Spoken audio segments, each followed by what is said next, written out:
are cutting edge. Why? Because this kind of research is done only by my group. And maybe the others would be interested in, just like the Erlangen University's Dr. Pickler and his collaborator, Hans Verle, had been in my institution back in 2014 while he was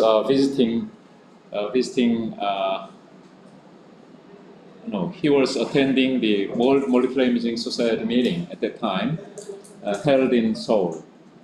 He was really interested in to see how this could have been possible, could have been achieved in my institution. So that's it's kind of visiting our institution after work hours, and now the assistant professor, the youngest assistant professor, Choi, guided him to just take a tour. However, this kind of research item is in our brain, not in the building or not in the room or lab. So that's quite interesting part. So I put the name of the personal brain connectomics. Sometimes I include the clinical personal brain connectomics. So you might just understand after my the presentation here, personal, individual one, and the brain, and of course brain. Connectomics, so you would have heard about the connectomics.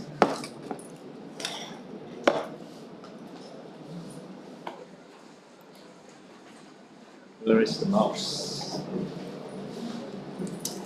Surely, let me use the remote one here, remote mouse here.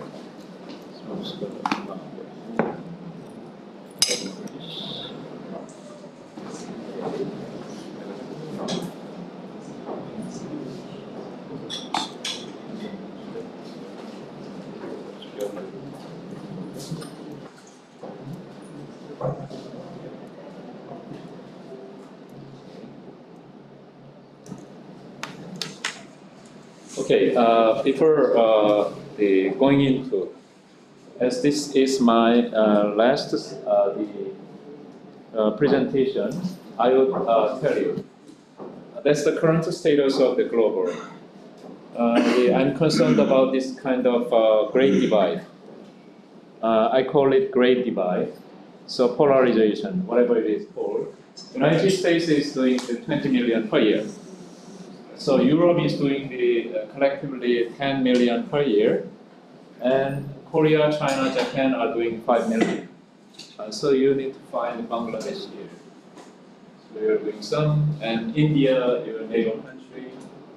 So is this the problem? Yes. And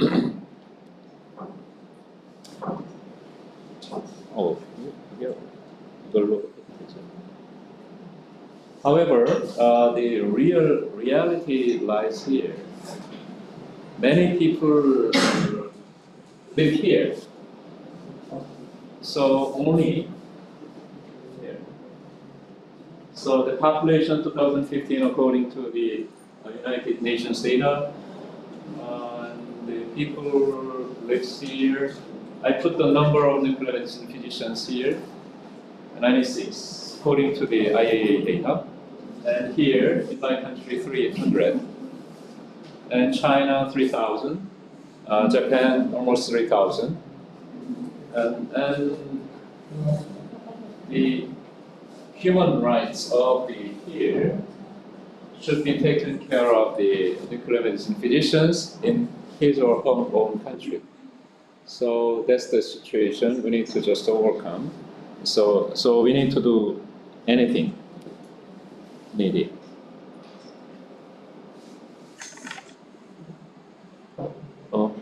여기가 아니고 여기는 똑같은데 여기는 왜? So there is a synchronization problem. 안 맞았어. 그냥 노릴까? 지금 제일 안 나온 것 같아요.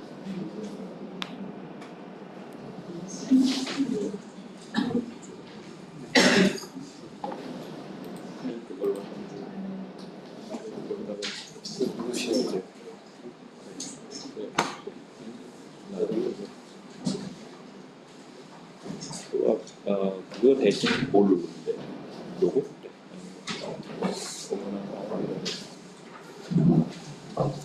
Okay, this is more convenient. And we are doing here in Korea.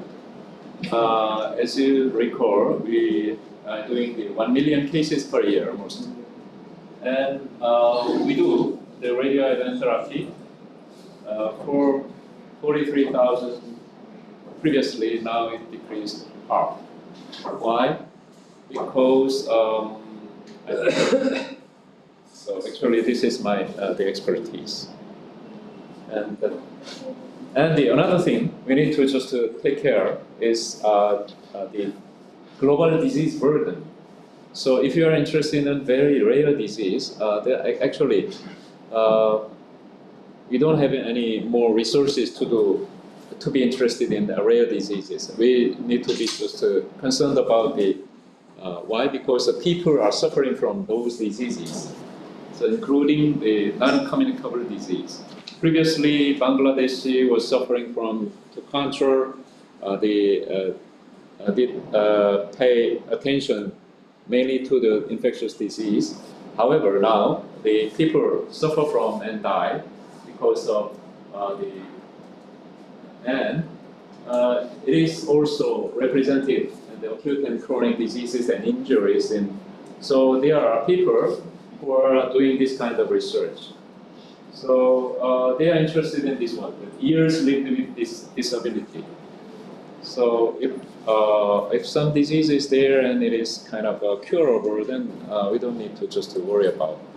And some people, the physicians, our colleagues, they are going to just to take care of it.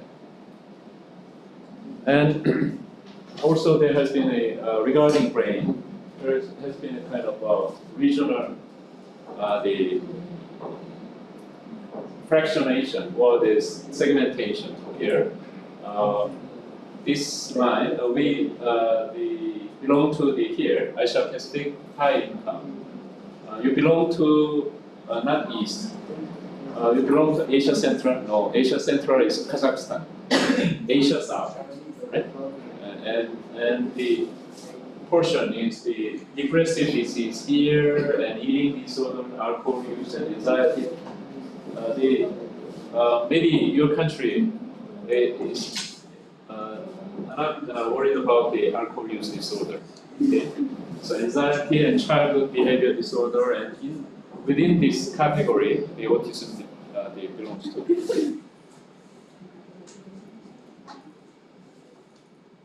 And interestingly, in my career, this was the first study to use the FDG PET to find out a cutting-edge knowledge regarding the affiliated with the cochlear implantation.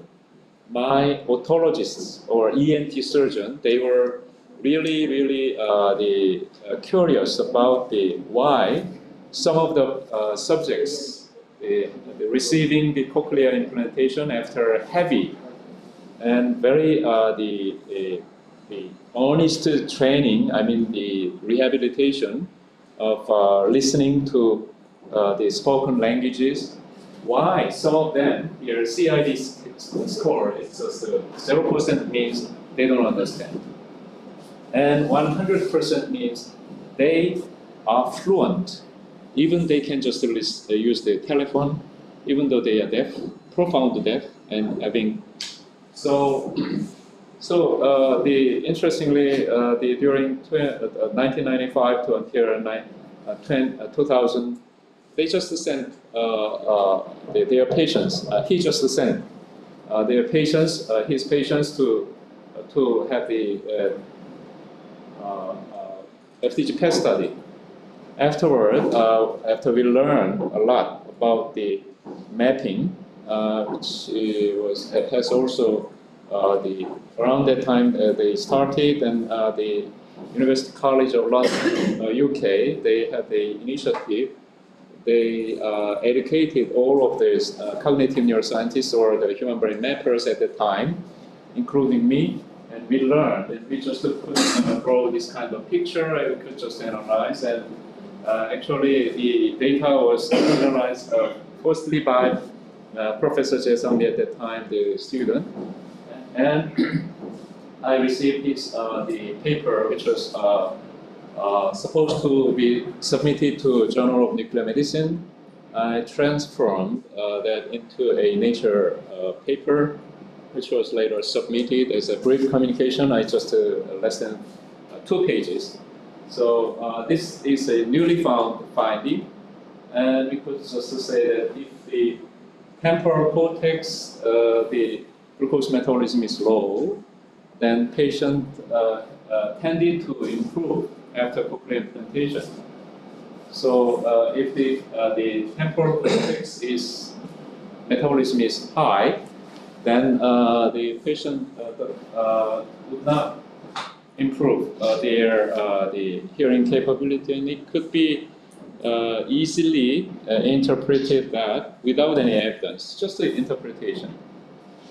The temporal cortex does not receiving any the external input of the hearing. He or she, her brain or his brain, brains the temporal cortex, auditory cortex is working for other purpose. Let's say just to kind of without listening, they would just try to read the lip. So the lip reading is via occipital cortex, visual cortex. So, however, the occipital cortex is kind of recruiting auditory cortex to help them. That was the interpretation, and it was accepted. But still, we don't know. So there was a study of not just a classification or the diagnosis, a prediction of the outcome. And that kind of success did not make any pavement for the next research. However, I could get the idea how to use the brain PET or SPEC. You know, the 2013, the was a resident for the student, and we used the DSM-3 the 4, but it became the DSM-5, and the whole spirit of the DSM, Diagnostic Statistical Manual of Mental Disorders, resides in this classification and prediction. And at first classification, and they called it, named it psychopathology. Recently, they have just adopted the term endophenotypes. So why endo? It's just kind of a brain. So the psychiatrists are maintaining still a little bit different ideas regarding the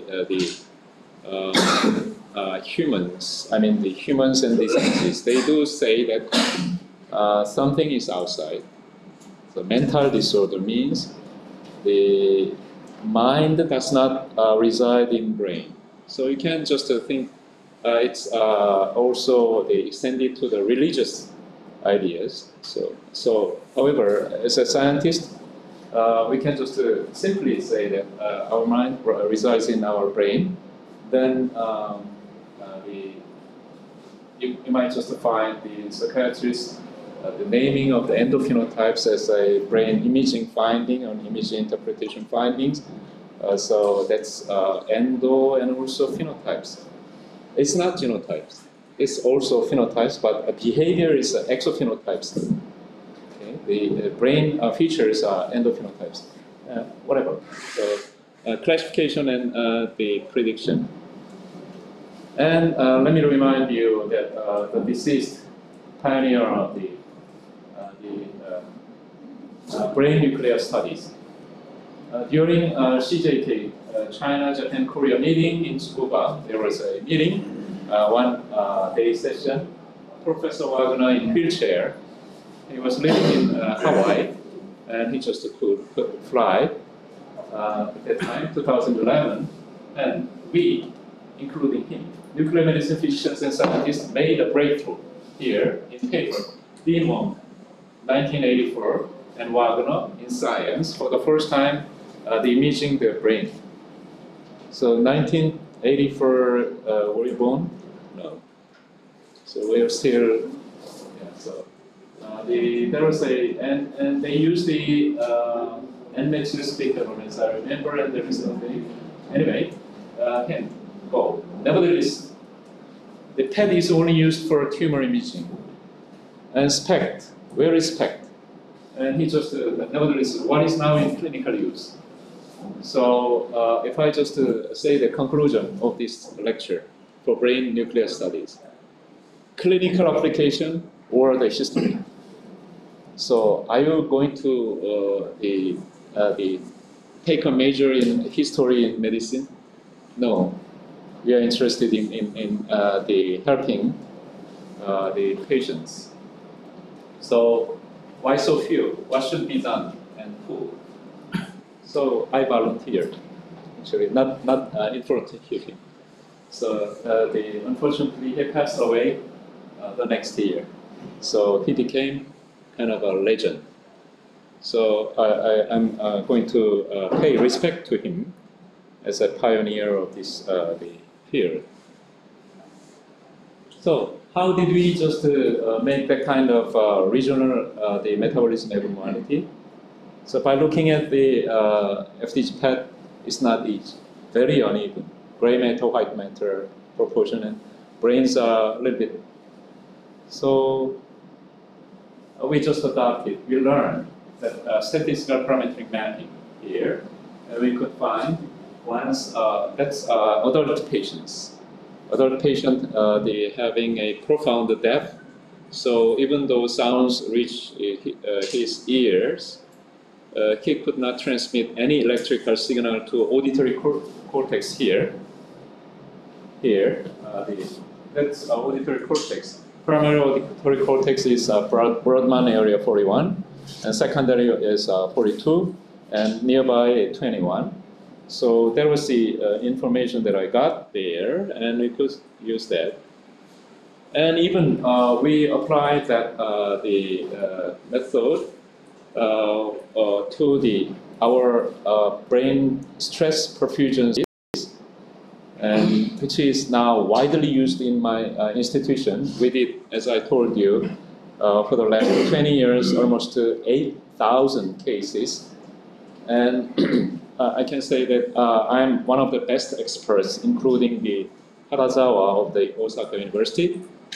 He is the best expert in using the brain stress spect using his country's prevalent and popular iodine 123 IMP. It means iodoamphetamine spec. So Diamox. When Diamox was not, since that time we did almost 8,000 cases, and I'm going to explain. So that's this triple head spec camera. So this is very important.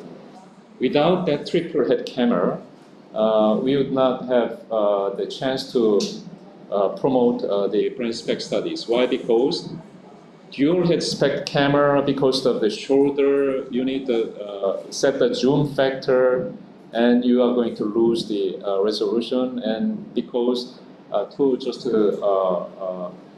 achieve the better kind of a visibility of the image, you need to smooth, and smoothing is going to ruin the damage the demarcation between the anterior cerebral artery territory and the middle cerebral artery territory, and you are going to be in the problem. Okay?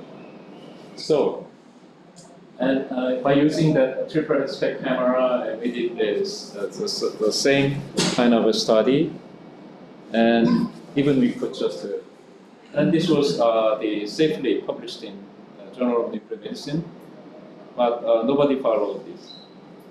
Actually, HMPA was developed in Europe, Denmark, maybe the Danish paper had done, and they don't do that. And ECD was first, they reported by German group or the American ones. Interestingly, the nuclear medicine department in United States, they don't do brain studies.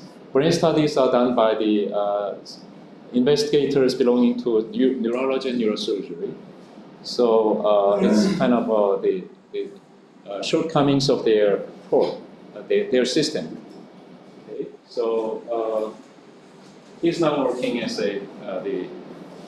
he would have been promoted to full professor recently because I evaluated his the achievements. Okay, that's the anterior cerebral territory. So are you familiar with that? So you need to be familiar with that. And that's internal carotid artery. How did we make that? That's our production. While WADA test, you know the WADA test. WADA test for epilepsy to find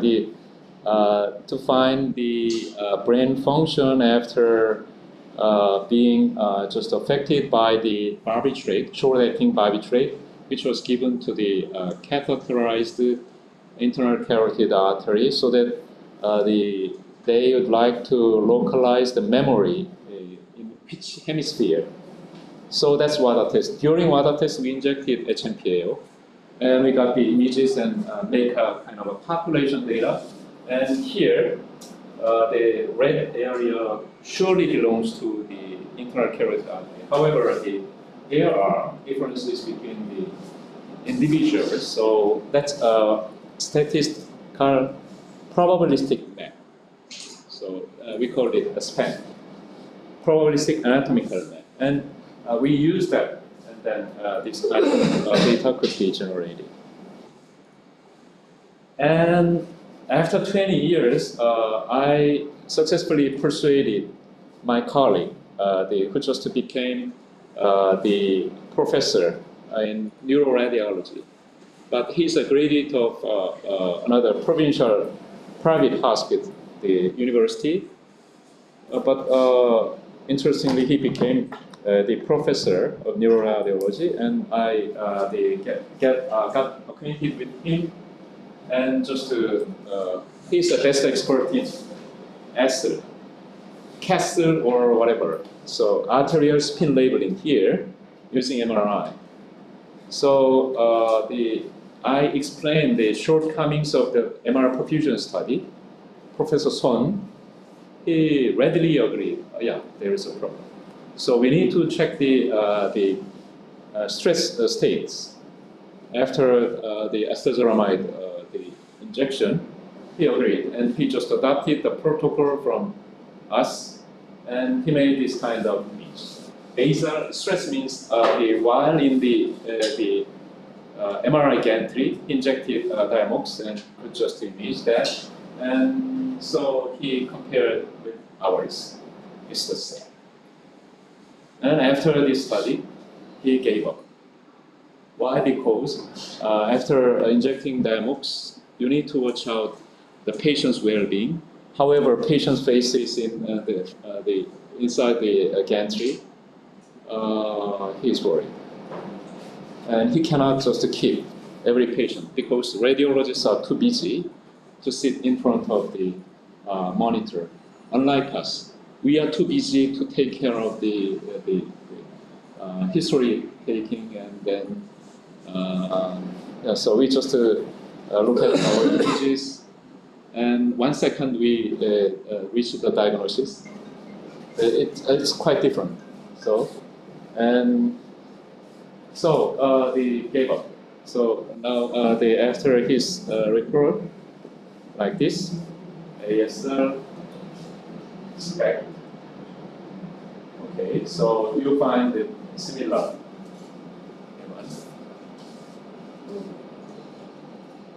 Whatever you do to improve this image without the stress challenge cannot compete with this one, so they have adapted that correctly.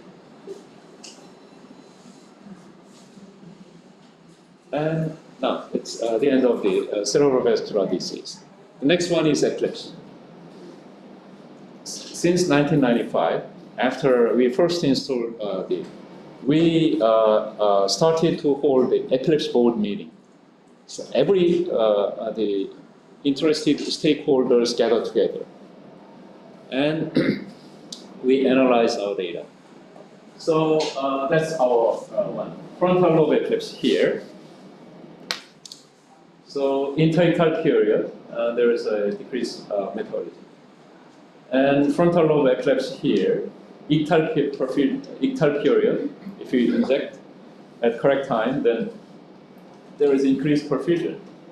And temporal lobe epilepsy is easy. FDG is normal, decreased, and ictal perfusion spec increased perfusion.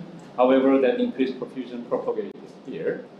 And also interictal perfusion spec. And here, interestingly, in some interictal perfusion spec, delayed close to ictal hyperperfusion, and reported and everything, and we could see what's happening in terms of the perfusion in epilepsy patients, while interictal and ictal and post-ictal period reported a lot, and we published them and several dozens of papers. My colleague, neurologist, he became the world expert, and now, and also we could also found that's water PET imaging, and here it's water PET and also FDG PET. We could find that there's a uncoupling phenomenon here. People say that the neurons activity and blood flow, which is also measured by bold signal, blood oxygen level dependent of fMRI, or the glucose metabolism, all are matched.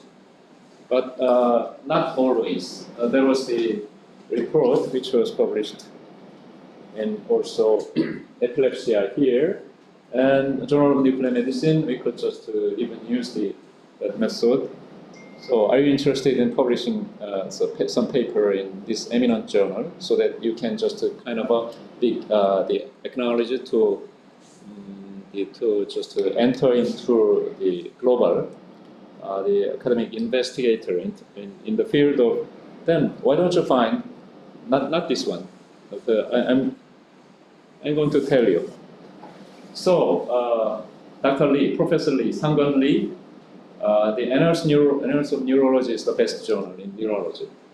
He could publish here this rare case, MRI normal case, neocortical, not temporal, not hippocampus and the amygdala.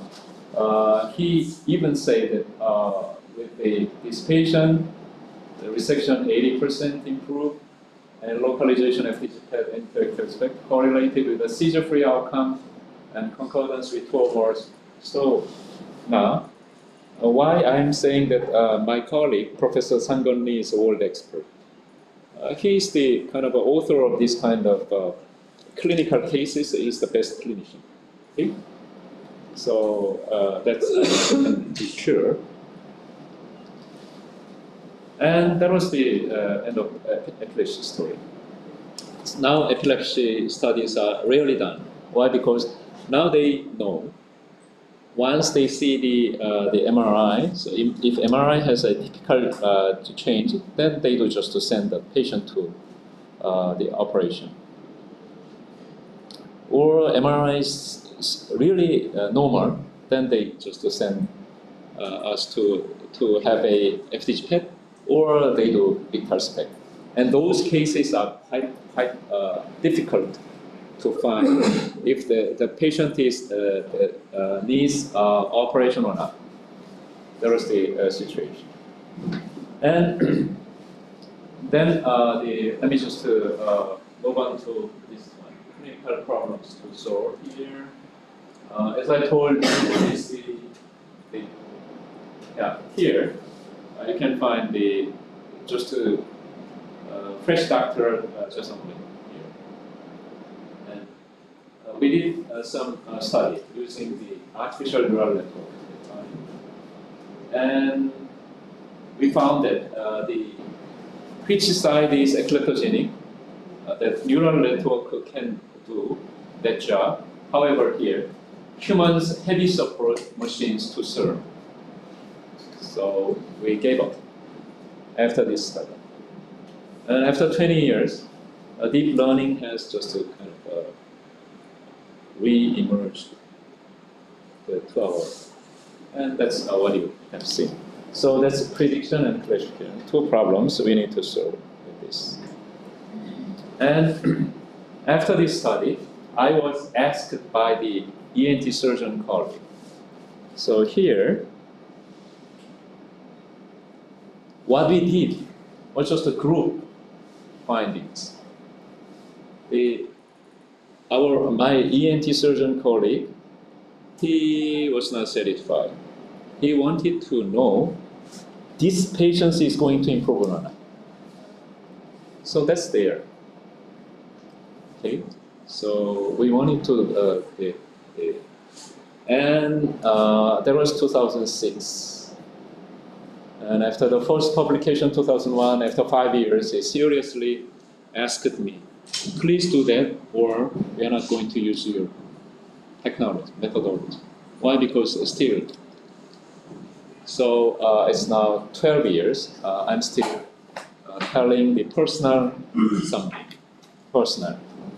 Okay, and while I'm struggling to use the personal, the brain imaging study to help patients, so all of a sudden, the outsider called Obama just said precision medicine.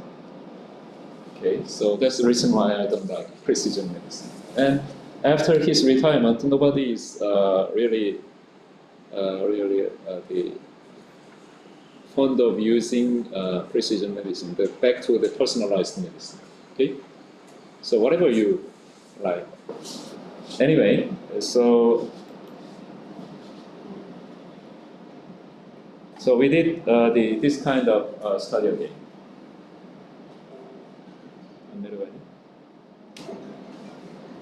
멈췄어요.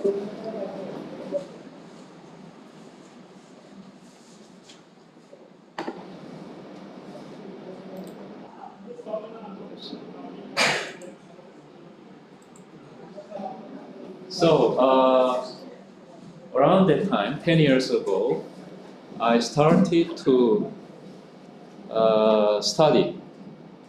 The brains are not working as a sole, the summation of the fractionated entities.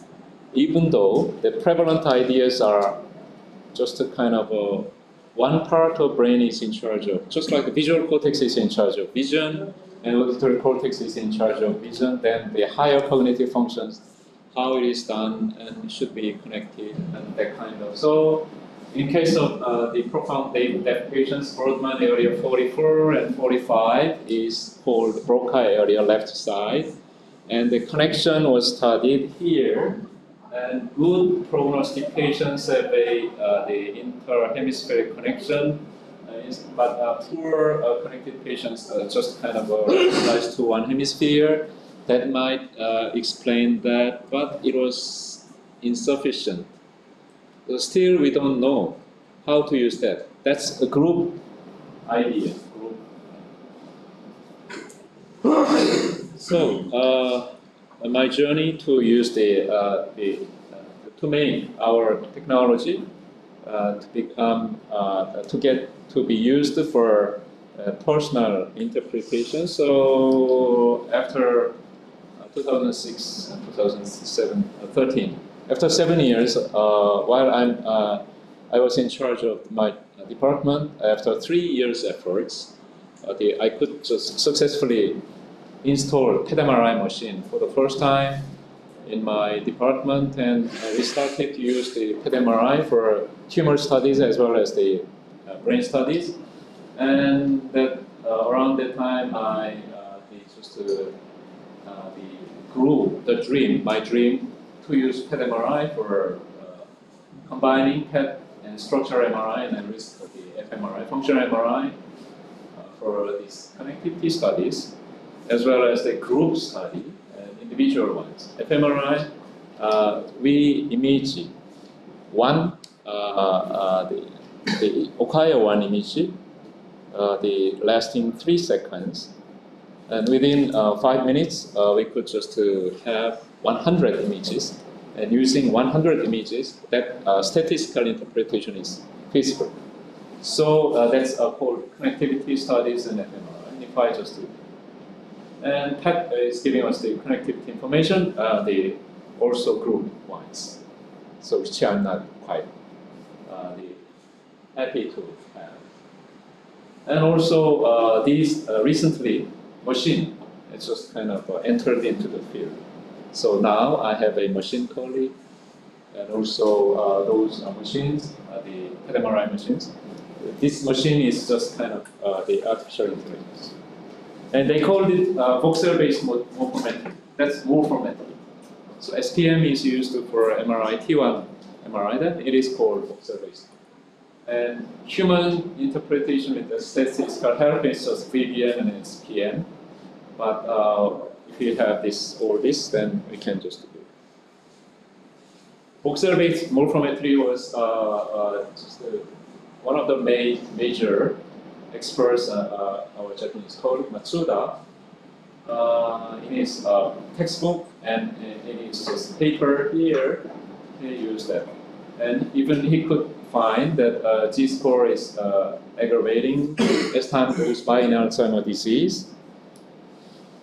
And in Lancet Neurology and multimodal imaging here, resting state fMRI, and diffusion fMRI, or the structural fMRI, and physical is here under the pen. All of us, and there has been some report and on the online journal and comparison of method Alzheimer's disease, and there are several ways of Polaroid Atlas or the MNI Atlas or whatever. And they could reach the conclusion that currently available methodology are producing very similar data. So you don't worry. So 20 years ago, we were really concerned, and every day we just did kind of comparison study, but it's oversold. However, all of these are our topography. Topography is just a distribution. So we are interested in connection pattern. So when there is some problem in regional ones compared with the normal, then we can just use the topography. However, as Professor Asman commented, there is no focal abnormality in autism or ADHD. Then what about that? Now the neuropsychiatry patients are they sent to the radiology MRI. So without seeing seriously, the radiologists are saying that there is no the structural abnormality, no organic brain disease, whatever it is called. And the same happens in our department. And once the psychiatry patients are coming, then they pop up and it looks normal. So does it take 10 minutes? No, 10 seconds. Just popping up, image normal, next. So, however, there are so many the patients there. And this is going to be explained like that, and this is DTI. So, if I just put or in one slide, the connection. Topography seems to work, however, for individual or for prediction. So the connection search, during that, and in 2014, we published in hearing research that even we just used the structural MRI to make connection studies. And we found that the prelingual deaf means before learning any language, the patient is already deaf. So he or she did not have any the hearing experience. So their brain connection, based on the T1 concentration between regions, so it's different from the postlingual. Postlingual deaf is the same. Here is the threshold of the connection. Okay. So now this one is going to be interpreted again. So using this one means PET MRI. Except for electrophysiology, we have PET, resting fMRI, structural MRI, and even diffusion tensor imaging. And that's the reason why, that's how we used 2013 to 2018. Here, that's different from the PET-CT. Using your PET-CT, 95% of time are used for torso PET, or the whole body PET, or regional PET, or tumors, torso here. But using PET MRI, mostly brain, Alzheimer's disease. That's the one. And resting PET and the resting fMRI and PET. So once you see the image data, how did you group data means here is many axes, orthogonal PET signals and voxel coordinate and cognitive components are homology, and you see subjects and then group data, which can be just kind of interpreted as a generalized linear model, and to find out the effect of cognitive tests or sometimes the subject variance, whatever. However, in case of the resting fMRI, it's different, like that. And we have another axis here. Trials are 100 times per human, and then using that statistics, you can just find out the individual information regarding the connection. So, to summarize all I have got to know in clinical personal connectomics using hybrid MRI here in inflammation molecular imaging, in which I'm the editor-in-chief. So for the last 4 years, I absolutely refrain from submitting anything, but in this subject, no one. And interestingly, in references, you see many Korean names, not just Lee and Kim, many Korean names. So not others' name. Why? Because others, we are away in front and they are away, all the rest are away behind us. But nobody knows that. So that's the reason why I'm just trying to, this is kind of self-declaration. Okay? So you're kind of a regional advertisement page. Please buy this one. Back to the one. So within 5 minutes, with the 30 slides more, I'm going to explain what we have solved and then what remains. Okay, this is not going to help you, but this is going to help you to understand why.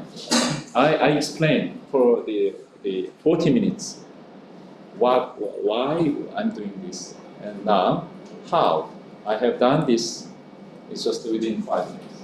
So the first one is arbitrariness setting threshold. The second one is creating new statistical method. No SPSS or an SAS or statistical, whatever package R statistics does not allow me. And group to individual determination, and this is the one we are actively proceeding right now, and other solving problems here. The first one is arbitrariness, and making the adjacent matrix. So you can make this one or this one. Which one do you use? That's called arbitrariness. You can use anything and to make a difference, and you can report. And because I'm one of the reviewers of that kind of research, if it is given to me, I'm going to write them. Your paper are going to be is going to be rejected.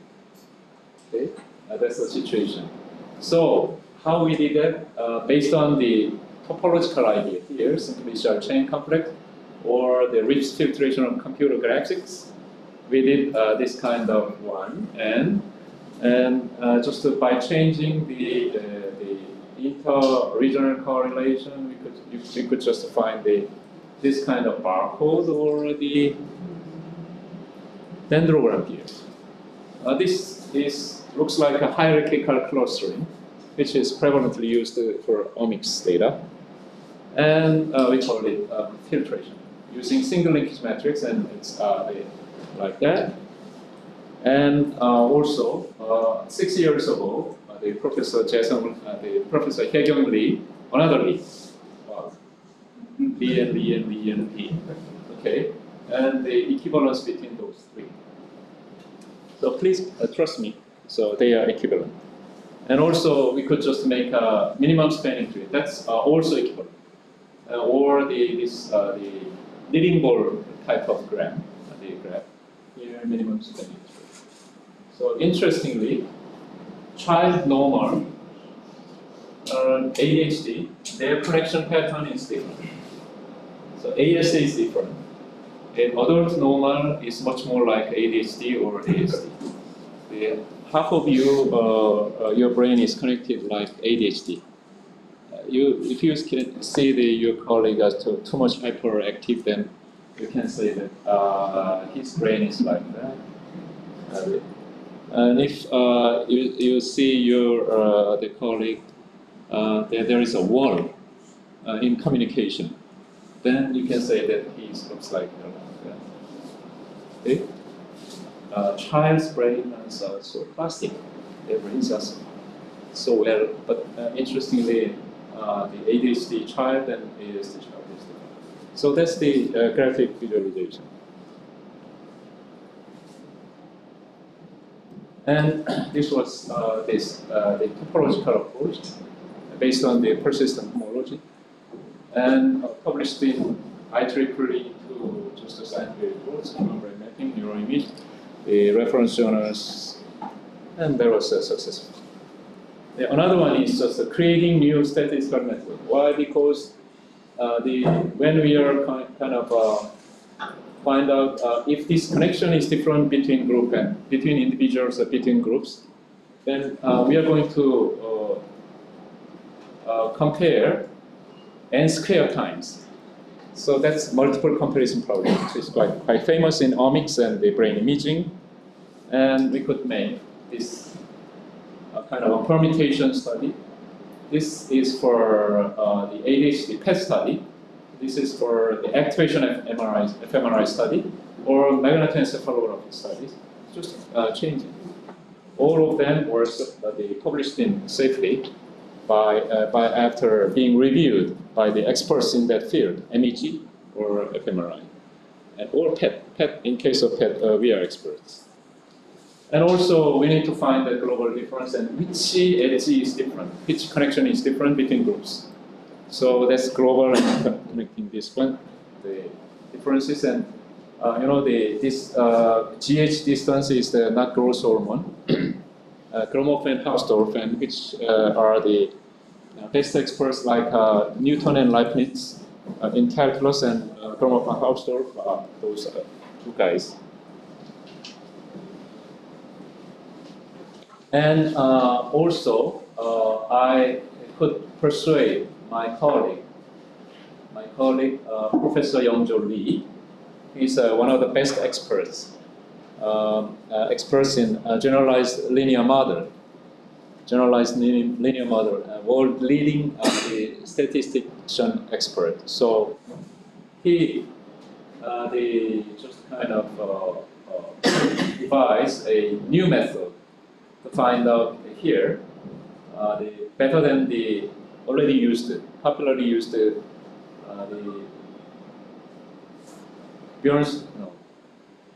Benjamini, I forgot, Benjamini method, the standard method, and he could just find it in MCI patient, and there are problems. And also, even he could just reduce the false non-discovery rate here, 53%, and even he could find the male and female difference. So based on this, the revelation, the man's brain and women's brains are wired differently. So is it because we are from Mars and the women's are from Venus? No, Venus cannot. No humans can live on Venus. So previously, no. So that's the kind of this hidden Markov random field model. And this YJ Lee, and he's the author of this kind of generalized linear model. And Wikipedia is the hierarchical general linear model is by relaxing the assumption that error components are independent, so they might be dependent. One, which is lowly ranked journal. This was the study of the Johns Hopkins here. They studied subject 1 over 3.5 58 sessions. So as I told you, individual data could be analyzed. So they could analyze the session 1, session 24. They said just several of them until using the same independent component analysis, they could find this is stable. So your brains are always at resting state stable. If it goes wrong, you are going to prepare your last day. I mean the death. Okay, that's so simple. So back here, Colin. Oh, my time is up. So, Colin.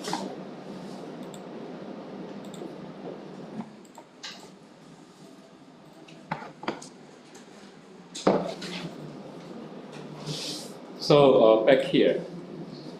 So now I'm going to say a little bit about the machine's help, and then finish. I'm going to skip the radiomics part because in the afternoon, my young colleague, Professor Ha, is going to talk about the radiomics. That's it. Yeah. So back here. Ah, yeah. Is this good? The clinical use or the history. So, would you belong to history? No. So, big data, deep learning.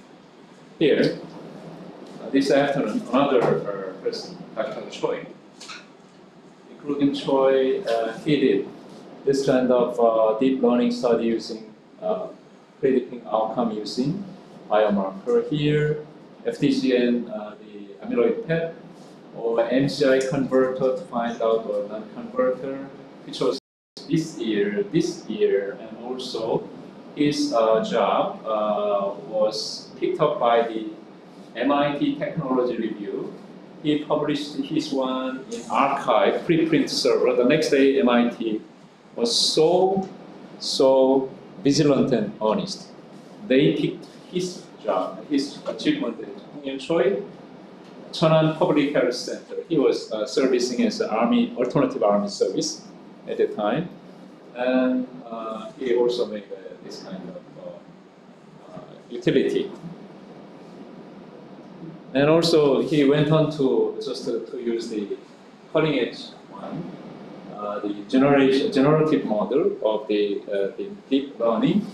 And Choi, with me, we published here.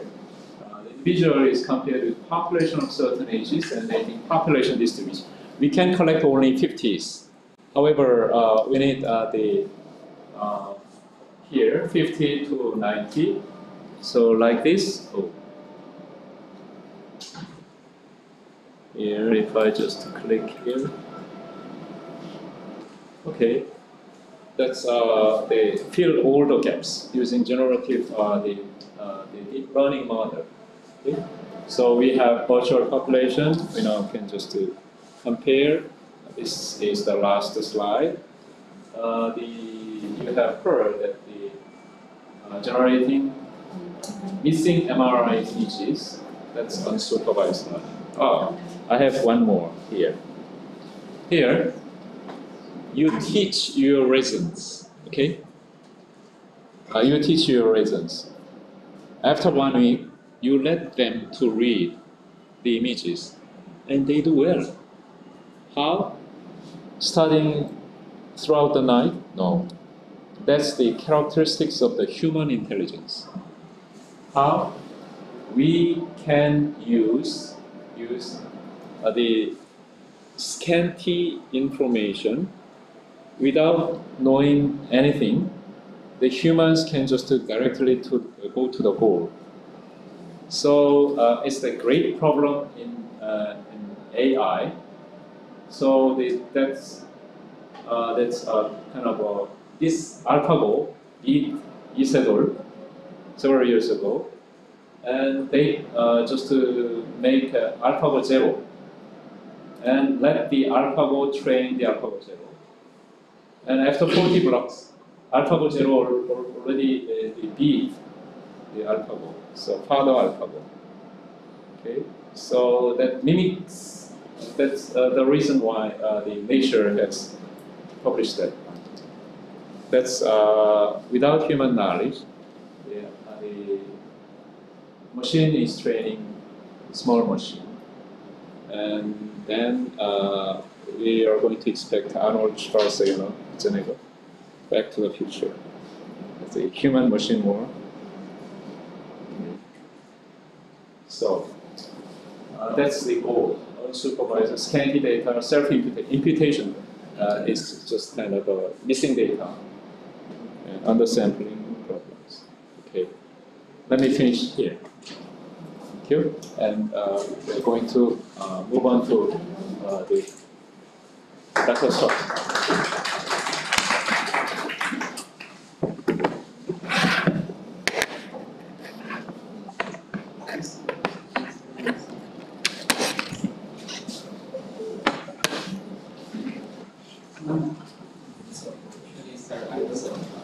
Yeah. What is your opinion about using oral anesthesia?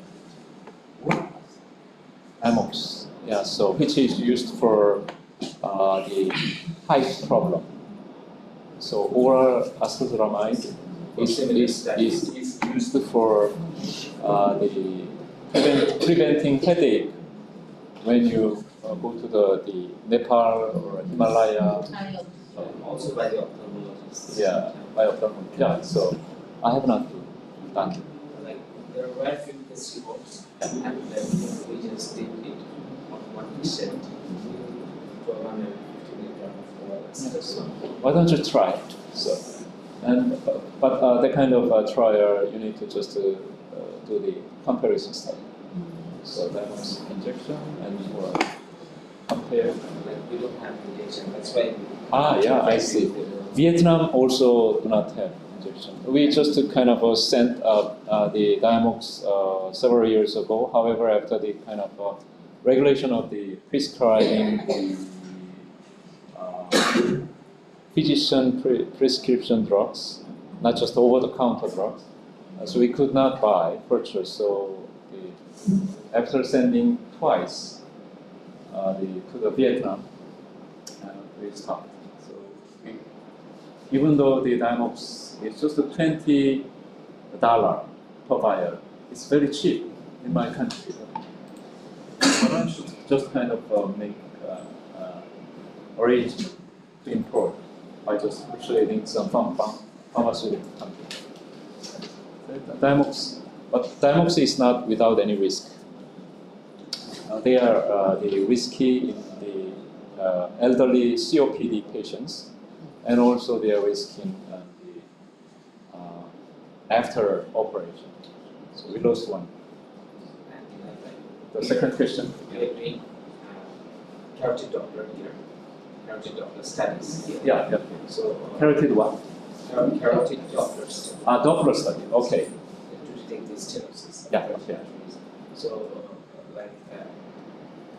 what degree of stenosis do you recommend? Like if we are going to select patients from those patients? Yeah. So actually, it is more dependent upon the how chronic it is. So in case of the coronary artery stenosis, it also depends upon the collaterals, whether the stenosis or obstruction related artery territory are going to suffer from the ischemia or not. Just like brain. Brain is much more the capricious. It's capricious. Are they using the degree of the stenosis? I don't think you can. Even some cases with a complete obstruction, brain perfusion at stress is completely normal. In all cases, similar things happen, like Yeah. testosterone perfusion improved. Yeah, that's the reason why our neurosurgeon colleagues send their patients ever and ever again. So since 1995, steady seller. It's kind of a steady seller. Even though one patient died, so they are still sending their patients. Even though the MR perfusion is there, and MR perfusion in the literature, MR perfusion, the proponents, they are always saying that this can be used instead of the stress perfusion spectrum, but it's wrong. So, like any degree of stenosis starting from 50 to 69% stenosis of capillary, we can select those patients for this kind of studies. Actually, I don't know how the neurosurgeons are selecting their patients, but interestingly, sometimes they send their patients M1 stenosis in the aged patients, and even though we say that there is a problem in the perfusion reserve in MCA territory, they don't go further to send a patient to operation, and just by using the antiplatelet agents, and 1 year after and 2 years after, interestingly, it's improved. Yeah, similar. So thing happening now. Yeah. So actually, we published a lot of paper because we we gathered together as a group to make a multidisciplinary team, MDT for epilepsy, which had been called Epilepsy Board. We published a lot, but in case of Radiomics study, there had been no MDT, so we did not publish almost rare papers. So it means that all that kind of information is in my experience, in my brain. So why don't you just kind of, you ask me something and I immediately can answer. Why? Because I have a lot of experience, but I have not published. So it means that you can publish many papers from now on. Okay, I might be very much interested in the reviewing your paper when your paper is submitted to JNM or European Journal, because there are no experts there. Okay. And one last thing. Yeah, last thing. Do you recommend using this as diagnosis of stress PET? Stress PET? Yes. Radiomics stress PET. With what? Water? Yes. FTG PET. So actually, we once did the ictal FTG PET. So you know the FTG is taken up along a long while, in 40 to 60 minutes. So if you do the demos, so I don't think it's. So you need to just at first make a problem formulation and make a hypothesis. I don't immediately see any hypothesis behind that study. Yeah, because you know that Yeah. so because the extraction fraction of FTG is much lower than the blood flow Asia. So you know so you know that maybe the FTG will reflect those kind of